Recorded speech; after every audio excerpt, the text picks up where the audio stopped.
लेकिन बहाना ऐसा भी कि बनाया जा सकता है क्योंकि सुबह जल्दी क्लास होती है। वैसे 7 बजे सो जाते हैं हम। दुनिया के लिए या घर वालों के लिए? हाँ, जो हॉस्टल में रहते हैं वो घर वालों के लिए शाम 7 बजे सो जाते हैं ना, क्योंकि 7 बजे तो कुछ नई दुनिया स्टार्ट हो जाती है। लेक्चर क्या है हमारा? 65।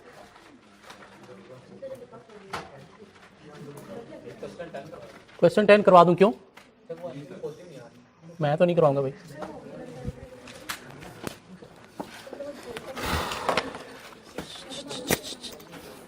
Question number 10, question number 10, question number 10, 16.66% answer आना चाहिए था। 16.75 ठीक है। 16.66% पहली एनपीवी जो है वो 15% पे निकालोगे, जो शायद नेगेटिव निकलेगी कि पॉजिटिव निकलेगी? पॉजिटिव निकलेगी 15% पे। ऐसा 15% पे पॉजिटिव नहीं निकली, 15% पे पॉजिटिव नहीं निकली। कैश फ्लोज मुझे टैली करवा देंगे अपने प्लीज?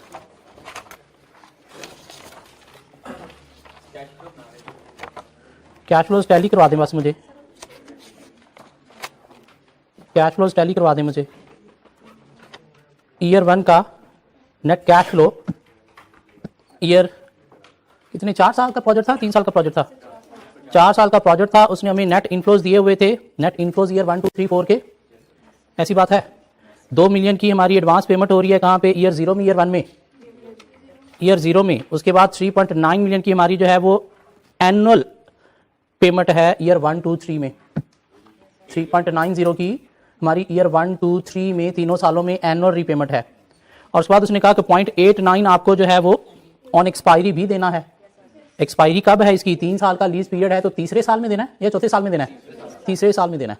तो हमारे पास नेट जो कैश फ्लोज आ गए थे, ईयर 0 का 2 नेगेटिव, ईयर 1 का 2 पॉजिटिव, ईयर 2 का 1.3 पॉजिटिव, ईयर 3 का 2.34 नेगेटिव और ईयर 4 का 1.50 पॉजिटिव।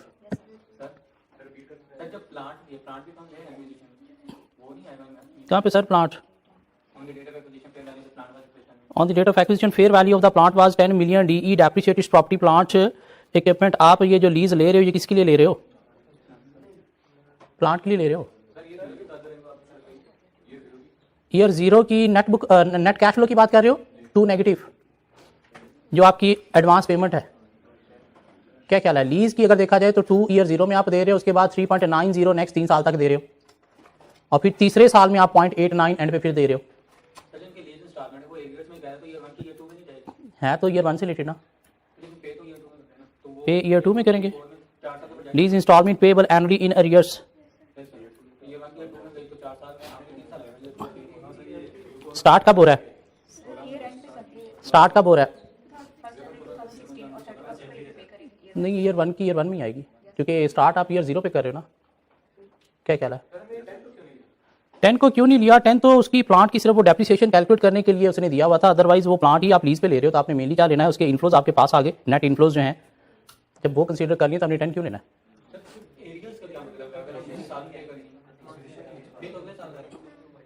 आपने कब ईयर 0 में, ईयर 0 में आपने जो है वो लीज ली, क्या ख्याल है? तो पेमेंट आपने कब करनी है? ईयर 1 में, ईयर 2 में, ईयर 3 में। 3 ही पेमेंट्स आएंगी ईयर 1 2 3 में। यकम जनवरी 16 को ईयर 1 में नहीं सर, यकम जनवरी ईयर 0 है। 31 दिसंबर 2016 ईयर 1 होगा।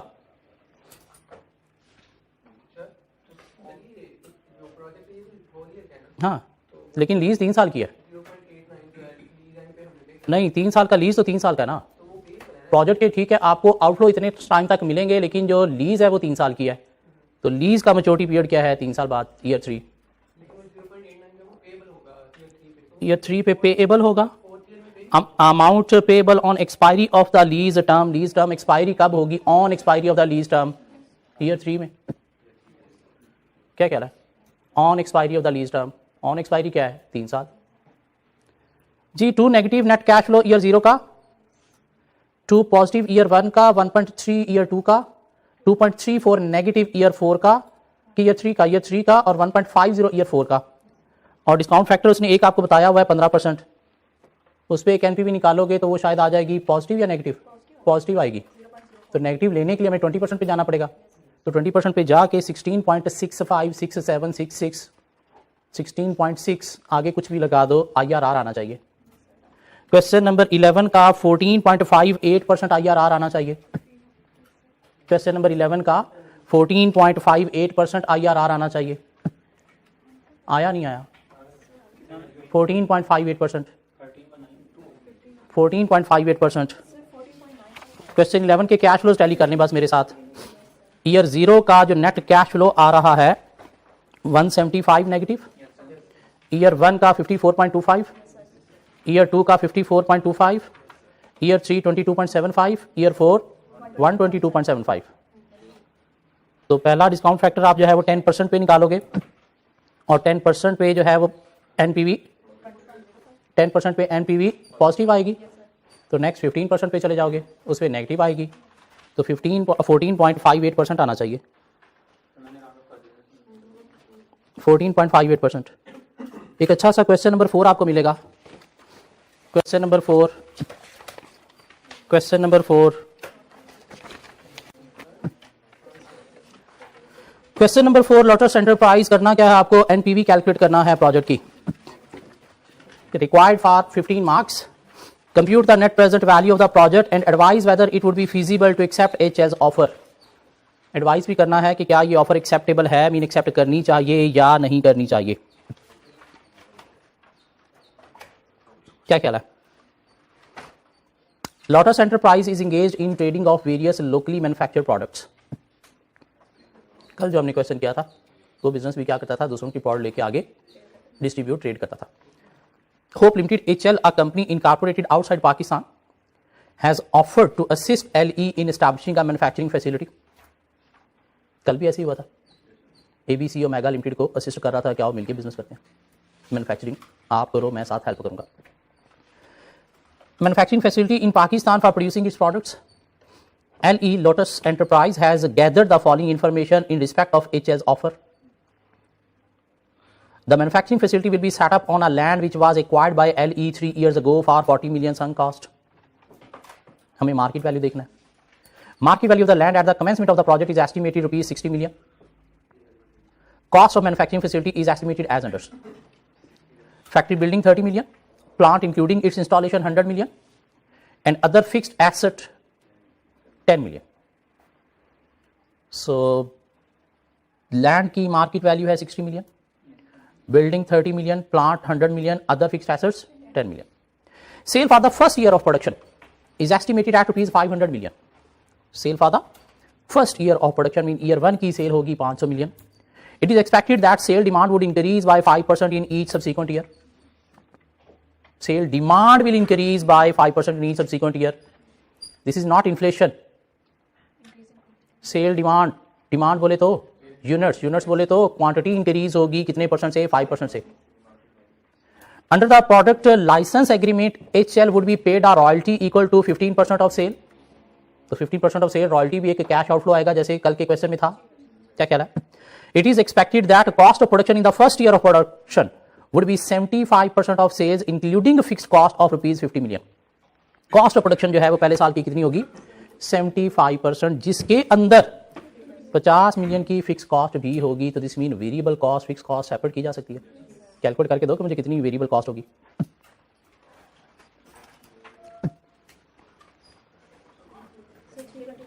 थ्री टू फाइव क्यों? 500 का 75% 375 बना, उसमें से 50 फिक्स कॉस्ट निकाल दी, पीछे वेरिएबल कॉस्ट बढ़ गई 3 to 5।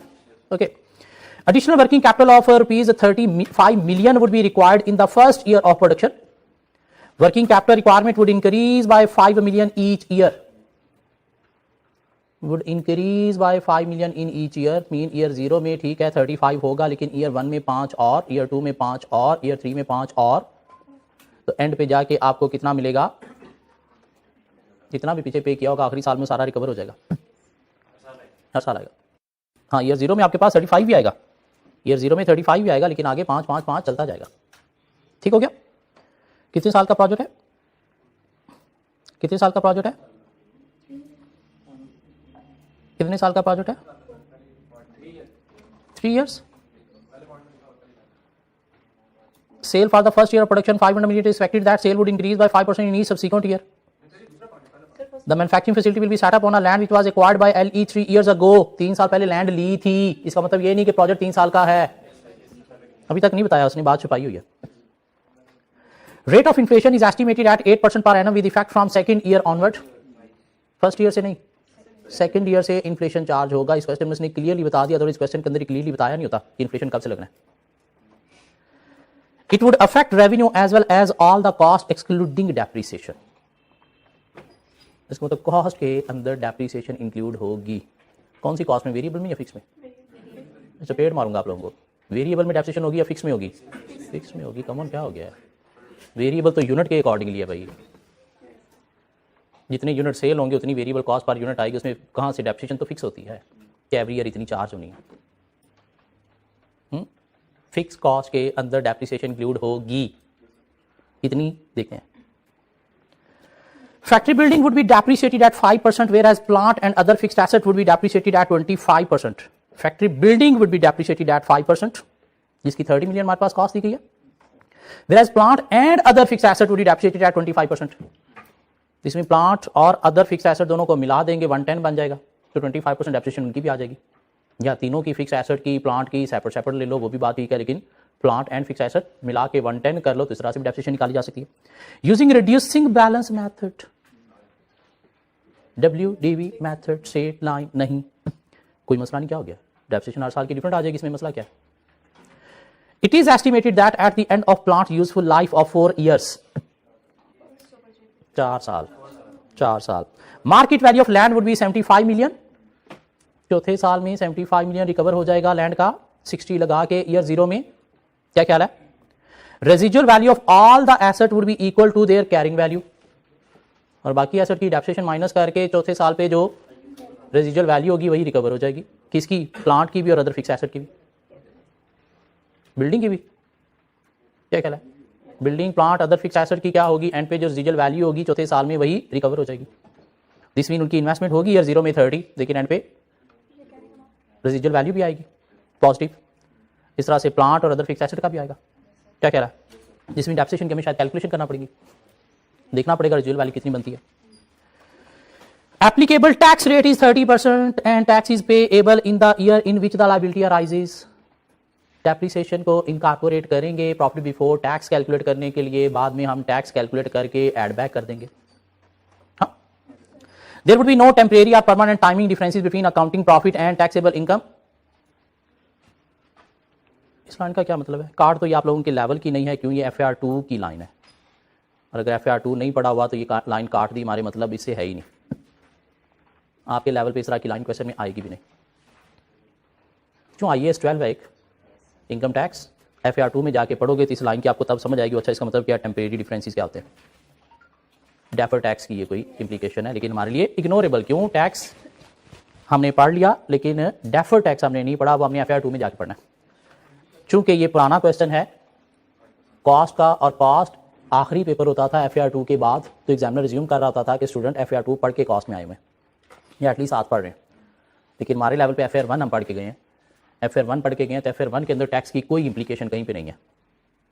ठीक हो गया? तो इसलिए लाइन हमारे लिए फजूल है. इसकी वैसे भी क्वेश्चन के अंदर कोई इंप्लीकेशन भी नहीं है, इसे काट दो. At least cost of capital is 15%. क्या करना है आपको? NPV कैलकुलेट करनी है sir. Good luck everybody.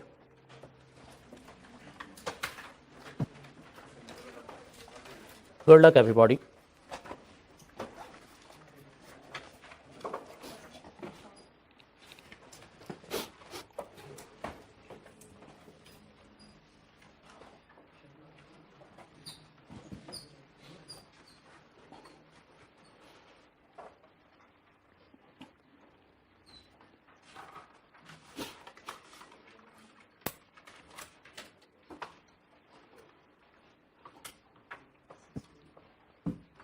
Profit calculate करना पहले आपको, क्योंकि टैक्स है. Sale, variable cost, fix cost, royalty, depreciation.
चलो इधर आ जाओ, आप कहीं कर ही ना लो। सेल में सर उसने कहा कि 5% से डिमांड बढ़ेगी, लेकिन साथ 8% इन्फ्लेशन भी है। दिस मीन हम इस 500 को पहले इंटू 1.05 मीन डिमांड बढ़ाएंगे, फिर उसके ऊपर 1.08 अप्लाई करेंगे क्या, इन्फ्लेशन। तो मुझे ज़रा अमाउंट बता दोगे कितनी बनेगी? सेकेंड ईयर से ऑनवर्ड है ना, क्या ख्याल है? सेकेंड ईयर से ऑनवर्ड है ना। ईयर 1 की तो उसने बता दी, ईयर 1 की सेल भी बता दी, और इन्फ्लेशन भी उसने कहा अप्लाई कब होना है, ईयर 2 से। तो 500 को पहले क्या करो, इंटू 1.05 करो। 500 को पहले इंटू 1.05 करो, 5% डिमांड बढ़ गई।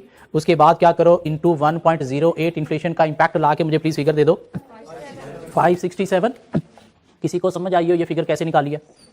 मीन पहले इस पर 5% डिमांड इंक्रीज की, मीन इंटू 1.05 किया, फिर हमने इन्फ्लेशन इंटू 1.08 किया, तो ये अमाउंट आ गई।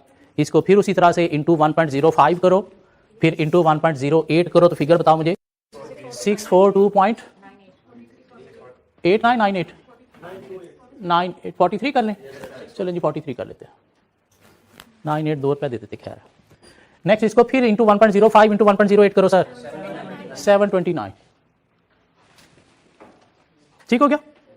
अब वेरिएबल कॉस्ट इसके साथ भी वही हरकत करनी है, इंटू 1.05 इंटू 1.08। क्यों? क्वांटिटी बढ़ने के साथ ये भी तो बढ़नी है ना। क्या ख्याल है? वेरिएबल कॉस्ट का भी यूनिट के साथ ताल्लुक है। क्या ख्याल है? यूनिट ज़्यादा प्रोड्यूस होंगे तो वेरिएबल कॉस्ट भी ज़्यादा आएगी। क्या ख्याल है? तो इसको भी इंटू 1.05 डिमांड भी इसमें लेंगे और इंटू 1.08 इन्फ्लेशन भी लेंगे। तो इसकी नेक्स्ट फिगर मुझे बता दें प्लीज़। 368.5 369 सॉरी, देखो हमने वेरिएबल कॉस्ट 325 निकाल ली। कैसे निकाली? 500 का 75% हमने निकाला था, तो वो हमारे पास आ गया था 375। उसमें से हमने ये क्या थी, टोटल कॉस्ट, उसमें से 50 फिक्स कॉस्ट निकाला था, तो हमारे पास 325 आ गई थी वेरिएबल कॉस्ट ईयर 1 की। ठीक हो गया। अब उसने कहा कि 5% डिमांड भी एवरी ईयर बढ़नी है, यूनिट बढ़ने हैं, यूनिट बढ़ने हैं तो वेरिएबल कॉस्ट भी बढ़नी है। क्यों? यूनिट के साथ होती है ये, और 8% इन्फ्लेशन भी है। क्या ख्याल है? इसको इंटू 1.05 पहले किया, फिर उसको 1.08 किया, तो ये अमाउंट आ गई। इसको फिर इंटू 1.05 इंटू 1.08 करो, तो अगली फिगर मुझे दे दो, 417.3 417 ले लें, 418 ले लें। Next into 1.05 into 1.474। क्या कहला? क्योंकि वेरिएबल कॉस्ट हर यूनिट के साथ होती है ना, यूनिट बढ़ेंगे तो वेरिएबल कॉस्ट भी बढ़ेगी, तो यूनिट भी बढ़ा रहे हैं, साथ इन्फ्लेशन भी है। जैसे सेल का किया वैसे इसका भी करेंगे, लेकिन फिक्स कॉस्ट यूनिट के साथ नहीं होती। फिक्स कॉस्ट यूनिट के साथ नहीं होती, इसके ऊपर सिर्फ और सिर्फ इन्फ्लेशन का इफेक्ट आएगा। तो इसको इंटू 1.08 सिर्फ करेंगे, 1.05 इसमें नहीं लेंगे। क्यों? ये यूनिट के साथ नहीं होती, ये फिक्स ही रहती है। लेकिन इन्फ्लेशन का इंपैक्ट इसमें आएगा। बिजली के बिल इन्फ्लेशन से बढ़ेंगे, रेंट इन्फ्लेशन से बढ़ेंगे, यूनिट बढ़ने से रेंट नहीं बढ़ेगा, बिजली का बिल नहीं बढ़ेगा। क्या ख्याल है जी? कितना आया इंटू 1.08 करने से? 22.68 24.495 26.455 royalty, what is royalty? 15% of sale, 75, 55.2, 62.7, 71.1। अब आगे बात डेप्रिसिएशन की। WDV मेथड, 30 कॉस्ट है बिल्डिंग की इंटू 5% रेट 1.5 आ गया, तो नेक्स्ट डेप्रिसिएशन क्या आएगी? 30 माइनस 1.5 इंटू 5%। ठीक है ना, WDV मेथड ना, WDV पे रेट अप्लाई होना है 5%, तो 30 कॉस्ट ही पहले साल की 1.5 निकाली तो WDV आ गई इंटू 0.05, कितनी आई? 1.42543 ले लूं। नेक्स्ट देखें जी, 30 माइनस 1.5 माइनस 1.43, रॉयल्टी गलत आ रही है। 500 का कितने परसेंट रॉयल्टी सर? 15% है, 15% है तो 500 का 15% कितना बनता है? ये 85.05 आती है। ये कितना आती है? ये कितनी आती है? 96.455। ये कितना आती है? 109.4 ले लूं। बिल्डिंग की डेप्रिसिएशन 30 माइनस 1.5 इंटू 5% ये आ गया। अब 30 माइनस दिस इंटू 5%, 1.35। नेक्स्ट 30 में से तीनों माइनस करके उस पर 5% रेट अप्लाई करो, 1.29। ये बात समझ आती है? 25% है 110 पे रेट, 110 टोटल बना ना, प्लांट और अदर्स को मिला दिया मैंने, तो 27.5। तो अब 110 में से माइनस करके 25% फिर निकालो, 20.63। अब 110 में से दोनों अमाउंट निकाल के फिर 25% अप्लाई करो,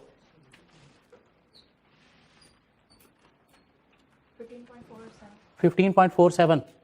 अब 110 में से तीनों अमाउंट माइनस करके फिर निकालो, 11.6।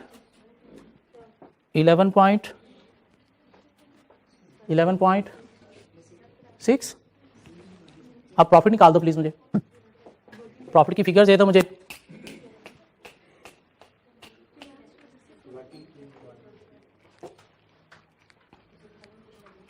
Come on, 50। नेक्स्ट,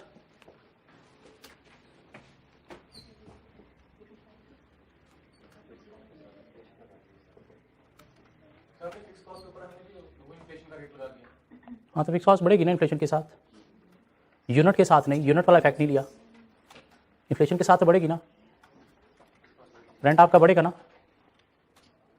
हाँ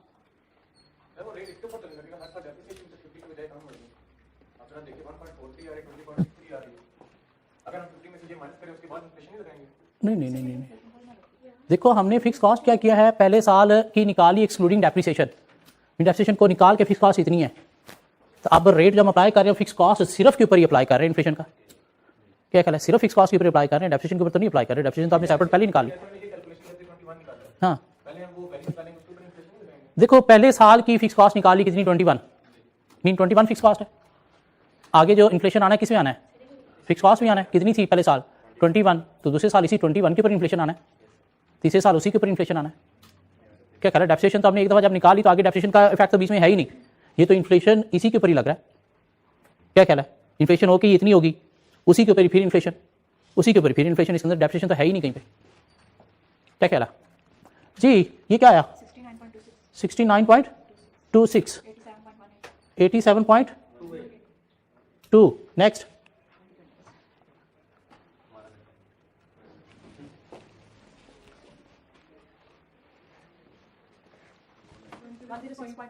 one zero two. Tax calculate कर दोगे 30% पे, 15 नेगेटिव, ये पूरी सारी फिगर पॉजिटिव थी, प्रॉफिट पॉजिटिव था 20.79।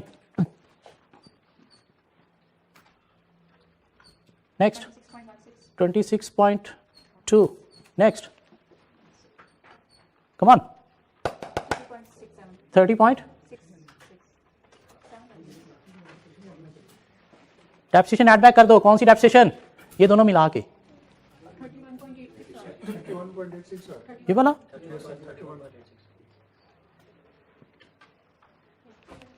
डेप्रिसिएशन इन दोनों को मिला के माइनस कर दो, क्या ऐड बैक कर दो, ऐड बैक कर दो। सर कितनी बनी ये 29। नेक्स्ट देखिएगा 22.06। नेक्स्ट देखिएगा नेक्स्ट 12.89। और क्या करना है अब, और क्या करना है अब, लैंड है हमारे पास। ईयर 0 में 60 हम दे रहे हैं और लास्ट में हमको 75 वापस मिल रहा है, ऐसे ही। और क्या हमारे पास सर, बिल्डिंग है हमारे पास, प्लांट एंड अदर्स हैं, क्या कहला है, बिल्डिंग है हमारे पास कितने की 30 की ईयर 0 में दे रहे हैं, एंड पे आके उसकी रेजिजुअल वैल्यू में वापस मिल रही है WDV। What is WDV? 30 minus this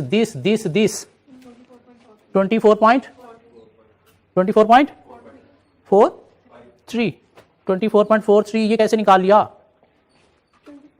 कैसे निकाला हमने ये, 30 माइनस कर दिया क्या 5.57 कहां से निकला, तो 5.57। इन तीनों को ऐड करने से क्या कहला, वो जो चारों डेप्रिसिएशन थी उसकी वो ऐड करने से हमारे पास क्या आ गया 5.57 आ गया। अब क्या है plant and others, plant and others कितना 110 हम दे रहे हैं, एंड पे हमें वापस कितना मिलेगा, 110 में से ये चारों फिगर्स माइनस करो,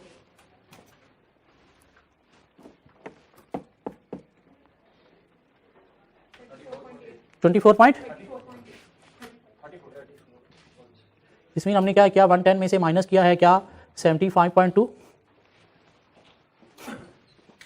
ऐसे किया। वो चारों फिगर मिला के 75.2 आ रहा था, ये चारों फिगर मिला के 75.2 आ रहा था, ये चारों मिला के 5.57 आ रहा था। ठीक हो गया। ओके नेक्स्ट क्या है, तो और चीज रह गई हो, वर्किंग कैपिटल है हमारे पास कितना 35 ईयर 0 में लगा, उसके बाद 5 यहां पे लगा, 5 यहां पे लगा, 5 यहां पे लगा, आखिरी साल में 50 वापस ले लिया हमने। क्या कह रहा, ऐसे ही होगा, आखिरी साल में 50 वापस लोगे या 55 वापस लोगे,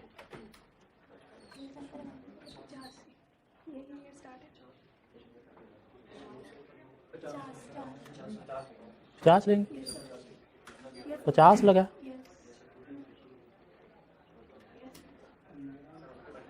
ये 4 का स्टार्ट तो ये 3 में दे दिया हमने।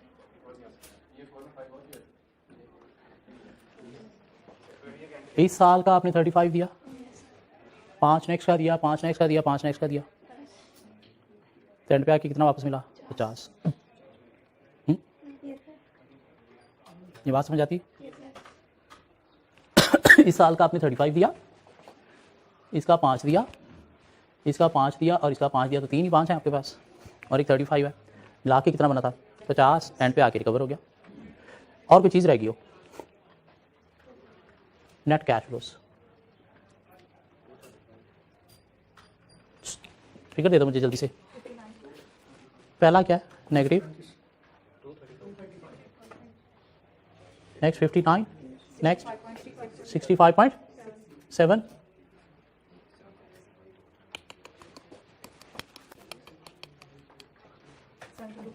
$72.82, next last one,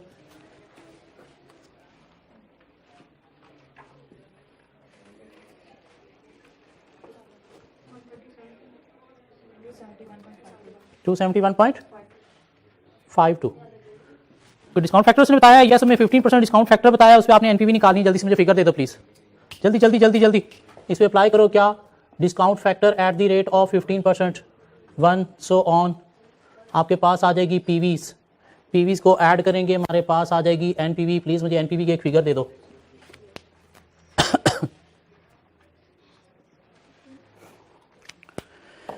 एनपीवी की फिगर दे दो प्लीज।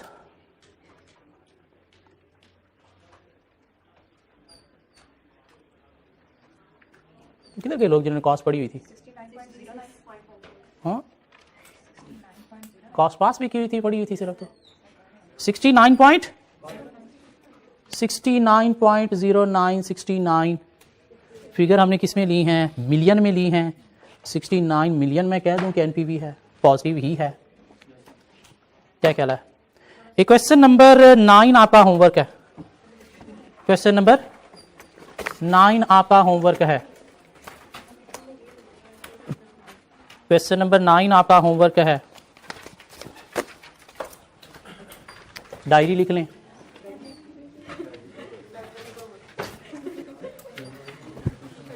घर जाके पता चलता है ना, आज तो कोई काम ही नहीं था, होमवर्क ही नहीं था।